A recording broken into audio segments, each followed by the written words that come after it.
does not have the glass roof. And this huge gaping section, this is what it looks like. The seats, of course, you can tell are not full leather, but they are still heated. Now look how stripped out that is. The standard though, if you just jumped into your first Tesla and you wanted to get a Tesla taste, I would say standard version is totally great.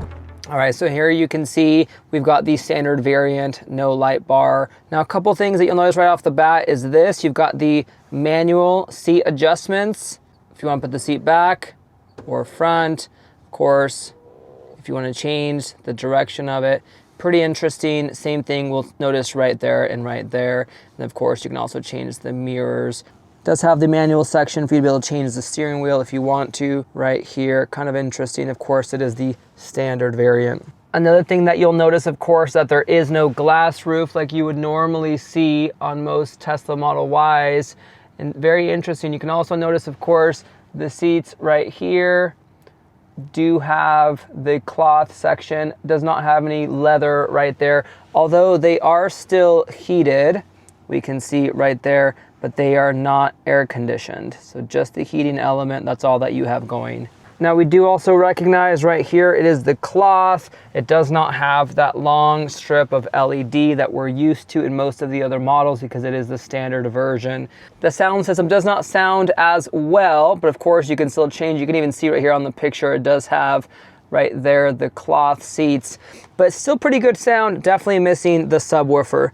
Now something else to notice right here, we do have the phone charger in this huge gaping section where you can put a backpack, anything else that you want. Cup holders are right there, and then there's some good storage as well. Definitely a different setup. Right here we've got the front and the side cameras. We have the rear camera as well. Interesting that this standard model does have that front camera. Now, of course, from the outside, you can see that is still glass on the top, but of course they covered that.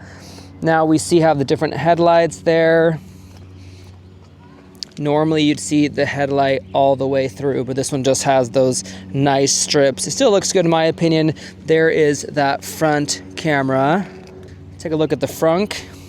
Now look how stripped out that is. They still have some good storage right here, but definitely interesting. They were trying to save some money, and I think they're just trying to make a clear distinction between the premium and the regular standard version. We still have the upgraded mirror caps like on the newer version. It's got some nice 19s on there. Let's actually head to the back where we can see the same space as before. Now these vents are a little bit different. You still have USB-C. There is no section for you to be able to put anything there. You just still have the side as well. Windows roll down the exact same as the other versions, just so you have an idea.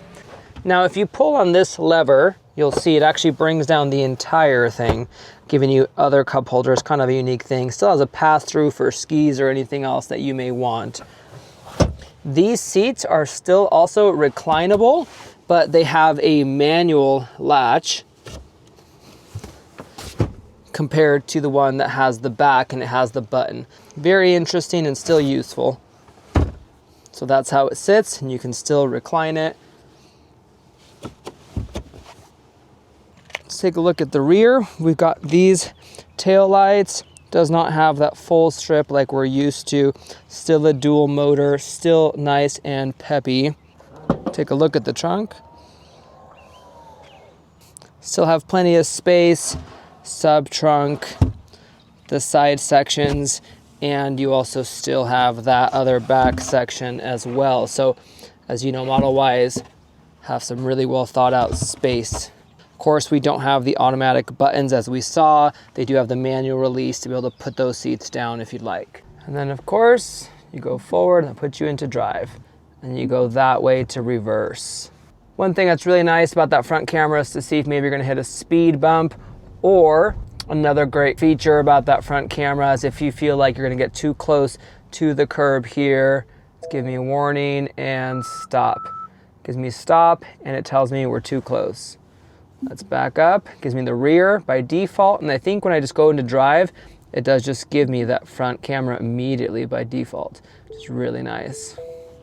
Now the suspension does feel good. It feels pretty normal, if I'm honest. It's not much different than the other suspension on the other Model Y. I do know that this is the standard version, not the premium. So of course it is the dual motor, has the AI full self-driving computer 4. Now most of the other settings on here are about the same. I can't see much difference. Suspension is just standard, of course. Now let's give it a little bit of the go, and yeah, it's still pretty quick, honestly. Again, it's a dual motor, it's a 2026 model, so you can't go wrong. Now we talked about the speakers being different. I think that this does have just 7 speakers compared to the 15 that the premium version has. Still sounds pretty good for the 7 speakers, but if you're used to the 15, wow, what a difference. You'll see the car right here as it gets into my blind spot. We're gonna see that little dot show up. A great feature to have. Here we got another vehicle. It's gonna show up red as soon as it gets into our blind spot. I do like that because it's right in your blind spot. As if you're gonna go look at that mirror over there, you can see that the red light does show up, which is kind of a nice feature to have. Now this is the question everyone's gonna be wondering, would you rather go for the standard variant compared to the premium model? Honestly, I probably would just opt for the premium. It just feels more premium, has the nice lights surrounding the area, does have that nice roof that you're used to for the glass. And I do believe it has a bigger battery. It's a little bit quicker. So I think in my view, you might as well opt for just a little bit faster. Still pretty quick though, you know, especially with gas prices being pretty high right now. I love having an EV, specifically Tesla, the versatility, the well being thought through and everything. And so the standard though, if you just jumped into your first Tesla and you wanted to get a Tesla taste, I would say standard version is totally great. It is quick, still spacious. You still have the front, you still have the trunk and under trunk. You still have the Tesla, very well known supercharging network. I think, you know, it does make sense. And if it's your first time driving a Tesla or jumping into an EV or a Tesla at all, I think a standard is a great entry-level vehicle. I say entry-level, it's still quick, it's still very comfortable, still has the reliability of Tesla and the great battery warranty. I say go ahead and go for it. One other note to remember is it does not have the stock to put into drive or reverse, but most of the newer Teslas have that right on the screen anyway, so you definitely just need to get used to that. If you like more Tesla content like this as far as price, value, speed, comparisons, make sure and like and definitely subscribe to the channel as I'm always uploading more Tesla content. Thanks for watching.